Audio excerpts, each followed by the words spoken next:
Welcome to Nonprofit Nerd Impact Unleashed. Get ready to dive into the world of nonprofits, where the nerdy passion and unstoppable dedication of those making a real impact is celebrated.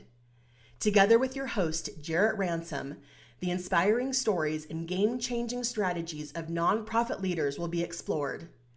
Join us to unravel the mysteries of successful fundraising, uncover the secrets to effective advocacy, and nerd out over innovative approaches to solving social challenges.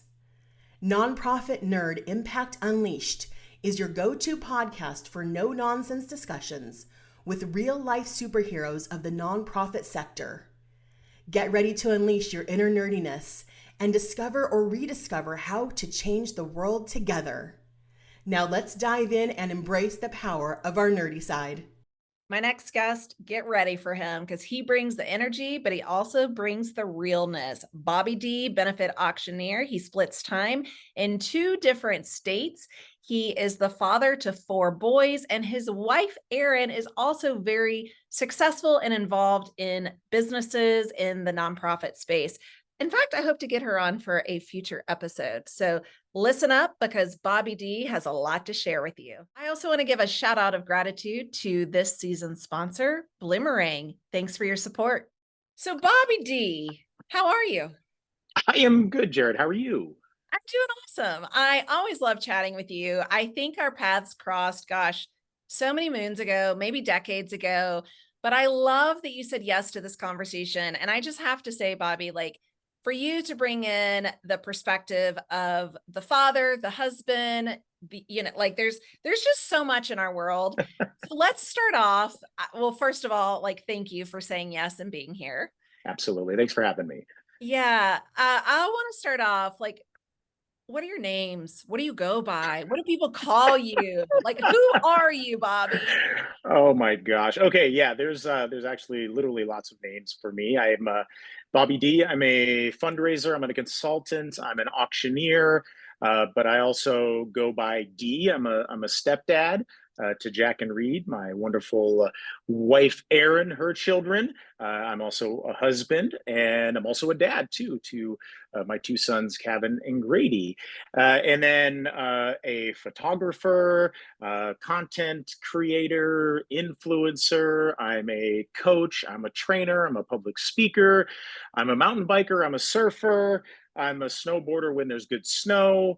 I like to cook and yeah, do things like that. Bobby, coffee. Where's Oh, coffee? oh my God, right here, Black Java. That's right. I am also a coffee dork to the nth degree, and I'm excited to be here in Phoenix because this is where my favoriteest nitro cold brew comes from. Right there. Yeah. Black Rock Coffee. Hashtag not sponsored yet. Yet. Hashtag not yet. Yeah. When I think of you, I think of often we share so many commonalities together. We've even shared a mountain bike ride together, although we need to do more of that. And I've Yes. progressed way more than that time we went out, that's for sure. Yeah. And camping, outdoors. I love Yeah. that you're into so many things. So it begs the question, how do you do it all and have a successful career? Oh, that's a great question. I was having that conversation just a few minutes ago with one of my contractors and one of my friends. And we're in the, I'm in the business of creating a lifestyle that I want to have. And yes, I can have a normal job, just like so many people that are out there in the world. But that's not me. I've actually never had a real job. I was going to Arizona State and I was working at the smoothie bar. That was probably the last real job that I had. And then my stepdad's like, "Hey, do you want to come work at the auto auction with me?" And I'm like, "Sure, that sounds fun. What is that?" And then he got me in, and then the rest is history. I actually just posted on my Instagram story the 21 again challenge, and it was me at auction college when I was 21. So Oh yeah, gosh. so and with that, I've always been raised in a family where, again, it wasn't the normal job. It wasn't the 9 to 5. It wasn't the 40-hour work week. It was none of that. It was always contract work. It was always gig work. And with that came a freedom for the lifestyle that my parents wanted to create for themselves and for us. Then me taking that and really kind of running with that to the extremes, in which my bucket list of being able to travel the country with my sons and my wife and be able to go see awesome, cool things. It's coming true and it's happening. And it wouldn't be happening unless I designed a career for myself, or kind of a niche role in the fundraising world that does allow me to have those types of freedoms and to have those types of opportunities to be able to spend lots of time with my kids, which is what it's really about. And now I do work. I have to work on the weekends. I'm starting to get into my gala fundraising season right now, but I have been in Phoenix for the past 2 weeks, spending time with my kids that I've absolutely love. Yeah, and that's, as you said earlier, that's why we do what we do, is to That's really, right. build in that flexibility. Well, you split your time between two different locations, and not Yes. just locations, we're talking states, and they're not next to one another. One's here. One's here. Yeah. What is that like? Well, so I am right now in Phoenix, like I said, hanging out with my kids. They go to school down here. They live with their mom down here, and I'm lucky that I have lots of clients that are still in this Phoenix, Arizona area. That does give me a good excuse to travel and also write my travel off, because I'm going to be working while I'm down here. But I spend 90% of my time in New York. I live on Long Island with my wife, with my two stepchildren, and we're about 40 minutes away from the city, and I absolutely love it there because we're close to an ocean. And here in Phoenix, we're not, but we're close to mountains, and in Yeah. Long Island, we're not. So I get to, able to travel back and forth, also travel around the country. Like I'll be in Alabama this weekend for a big gala, and then I'll be back in New York on Monday, and then it's yes, we're jumping around the country for the next 4 months. You are. And whether it's personal, professional, like you do a lot. Benefit auctioneer, you are around the nation for sure. I know you've done some international work. So, Yeah. like, how do you juggle all of that? Because you also mentioned your beautiful, talented, amazing wife, Erin. She Yes. does the same thing. So, Yes. how in the heck do the two of you rock stars do this? So I will say, number one, we have some great assistants that we work with. We have a couple virtual assistants that are able to process the backside of our business and to really keep that running, to allow us to do what we're really good at. We're great on stage. We're great on a Zoom call like this to be able to consult or training or speak or whatever that is. So these assistants do allow us to, have that.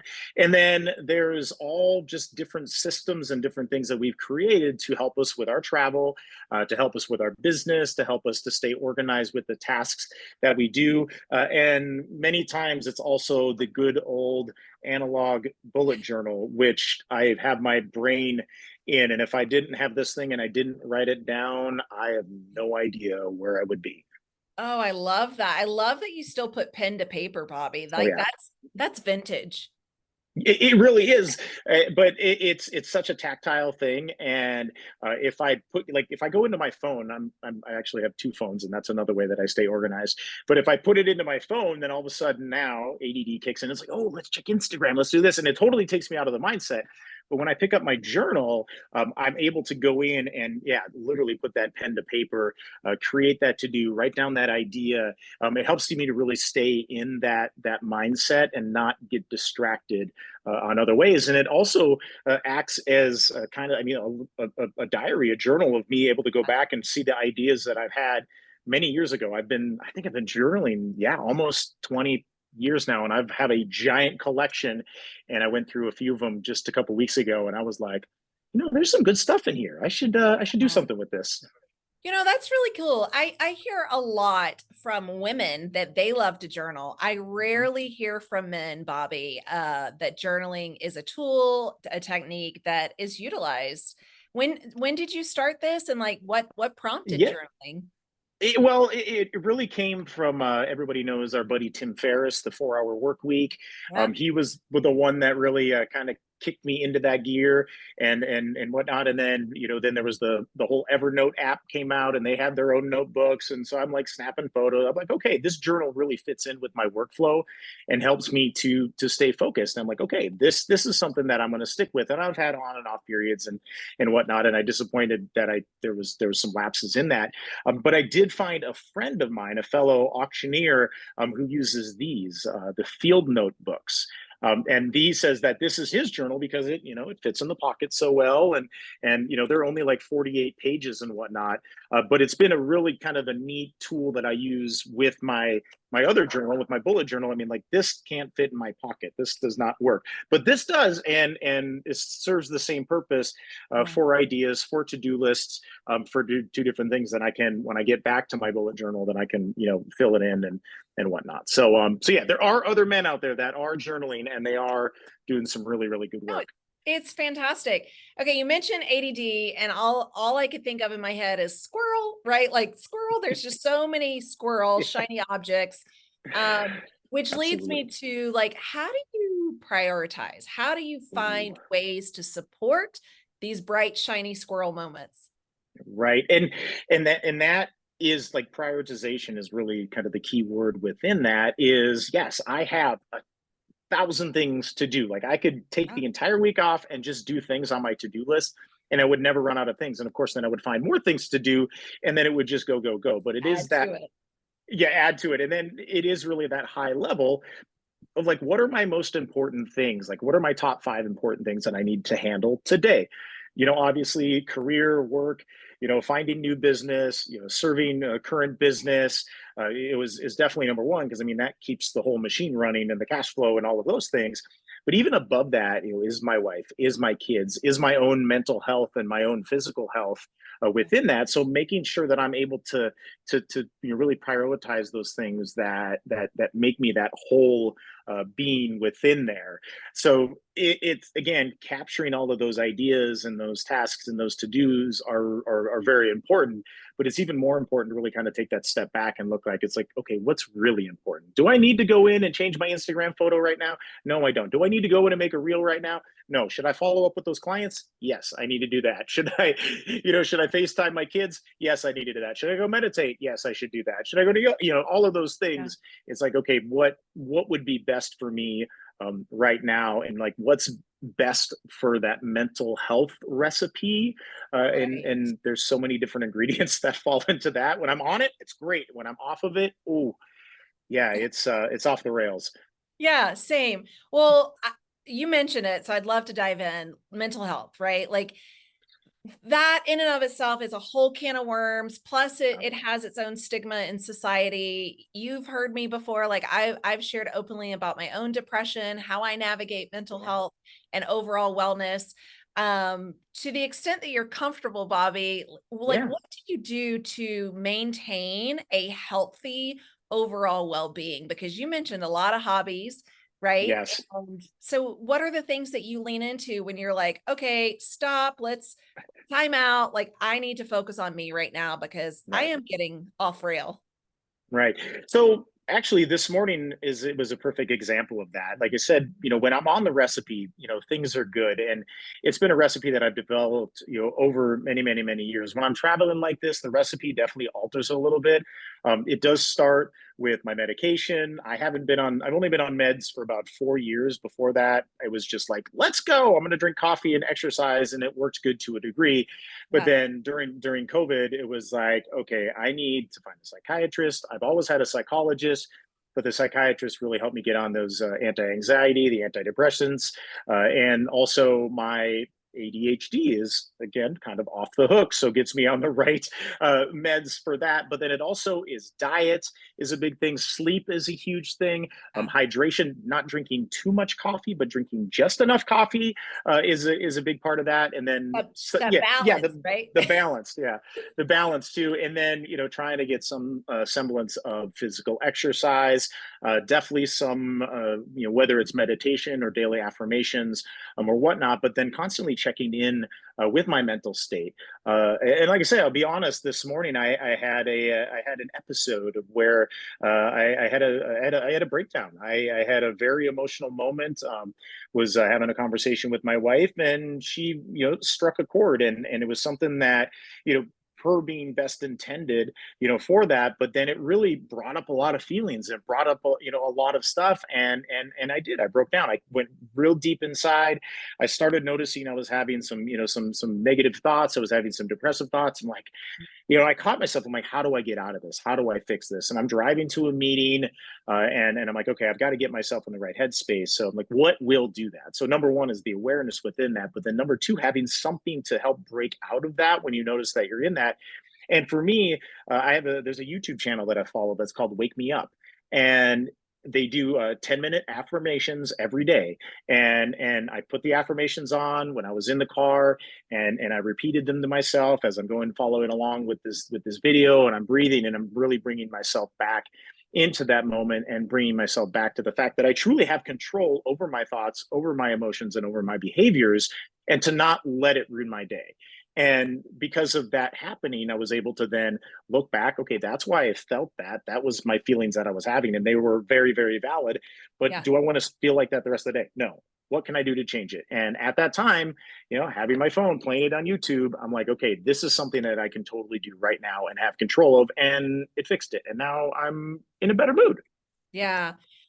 Thank you. First of all, I just want to say, and honor everything you just shared, because it's rare, I think, that we have this real talk of just, Yeah.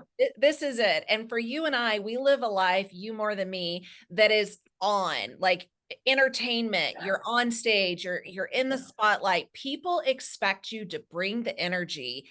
And there's days for myself, Bobby, where I'm like, I can't even muster up the energy. So again, commend you for this recipe. I'm with you too. I'm more of a cook than a baker because, Okay. and really in life, figuratively and literally. I was speaking to another guest, Micah with Bloomerang, and she really is a baker. She loves to make bread. And I'm like, I cannot follow recipes to a T like that. And so I hear you, all of this is coming back to your recipe of mental health and wellness, and how that has to change just a bit while you're on the road versus in a constant state of home, right? Right. Well, it's routine. Like every day is it was a different day. Sometimes you have to flex a little bit. Sometimes you've got to, make kind of some compensations, and on some other sides, and different compromises, and you're always kind of juggling all of the things that are around you, with the calendar, with your relationships, with your internal, thoughts that are happening, and all of those different degrees. And again, it's really that awareness of like, okay, where are we at within this? And I'm like you, I'm a cook. I'm a dump and pour method. I learned that from my mom for sure, within real cooking and in life. And yes, baking is very scientific, and it's got to be very, very precise. And once I let go of that, I need to be in charge, in control of everything. Once I let that go, then it like got that much easier. I'm like, you know what? The universe is going to turn out the way that it's going to turn out. They're going to direct things the way it's going to go, and it's going to be okay. And let's look at the things that I actually can control, but it doesn't need to be super precise. But at the end of it, it's still going to taste like mac and cheese. That's right. That's right. Might not be gourmet, but it's going to be some level of mac and cheese. Yeah. What about, I really want to ask, when it comes to support, you clearly have a lot of support, your partner, wife, Erin, you mentioned some colleagues in the space, right? But when things get to a point where you're like, that's it, I've had it, like, I need to take a break. Do you take vacations? Do you completely unplug? Are you able to just remove yourself from all technology and just find quiet? God, that's a good idea. I should try that someday. Me too. Yeah. Well, so there are times, I'm in a very seasonal business with event fundraising. Galas happen in the spring, they happen in the fall, early winter, but then holiday time, nothing. Summertime, relatively nothing. So it's the looking at those times in the year where I'm like, okay, this would be a great time to utilize some vacation. This past year, again, bucket list. I was able to take my two sons, and we did a 5,000-mile road trip around the western states, the United States, and there was a chance for me really to unplug, to get on the open road, get some fresh air, get out, see the mountains and the lakes and the streams and the trails and all of that kind of stuff, and that really helped me to recharge and re-energize for for the next part. And that's like a longer vacation, but I also try to take little mini vacations, and if it's like an hour a day and I'm here in Phoenix and I can go take a hike, or I can go ride a bike or something like that, getting me out of away from the screens. Sometimes I will listen to an audiobook, or sometimes some meditation stuff, but then also just being there and just listening is really a big thing. When I'm back in New York, taking a mini vacation, going to the beach, getting next to the ocean, getting next to any body of water, I know is really beneficial to myself. But now, this past Christmas, the Santa Claus brought us a little emotional support puppy, but she's not so little anymore. Her name is Coco. And I find that even during the day, if I've got to get a little couple minutes of being like, "Hey, you're a good guy, and I love you a lot," like, she has unconditional love for so much. And I heard a funny joke the other day. They were like, "Okay, well, yeah, what is the difference between a dog and your wife?" And I'm like, "What is it?" It's like, well, when you lock them both in the car, or when you lock them both in the trunk of a car, which one's going to be happy to see you when you open the trunk? Definitely not the wife. Yes. But the dog is like kisses all over. "I love you. I missed you so much." So Yeah. having her now has been a real big blessing in our life and the kids' life, and everything. And it's those little things that we can add to it to that make it much better. Yeah.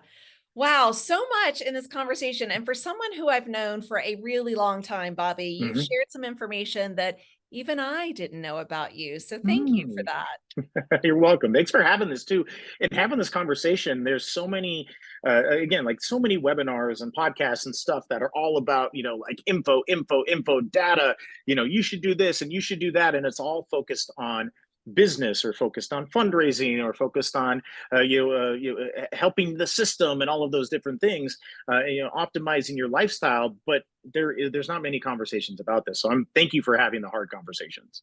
Hey, thank you for bringing it. Absolutely. Before we sign off, where can people find more information about you? They're like, "Hey, I love his energy. We're having a gala, we're having an event. Where do we Mhm. find you, Bobby?" So you can just Google Bobby D Auctioneer, and you'll find me. I am everywhere. There's lots of different places that I'm on LinkedIn, very active there, very active on Instagram. Also on where we've got a TikTok channel, me and my wife. It's called Couple of Auctioneers, because we're a couple of auctioneers. So we have that. We also have a podcast that we do host. It's called Heart of the Gala. You can find it on every podcast platform. And I'm also creating, little mini movies that I've got on YouTube, kind of following my entrepreneurial journey through that. And yeah, and I think my light's telling me it's time to go. But yeah, lots of different places. You can find me on my website, calltoauction.com, or find us at inspirehearts.com. But again, just type it in the Googles. You'll find it. I'm the only Bobby D auctioneer in the world. That's right. Well, Bobby, thank you. Always a pleasure to chat with you.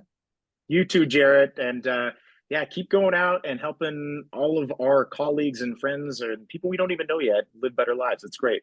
You're right. There's so many people we don't know yet. And this conversation is going to bring so much value to so many people. So shout out of gratitude to you. Thank you. It was well. All right. Thanks, Jarrett.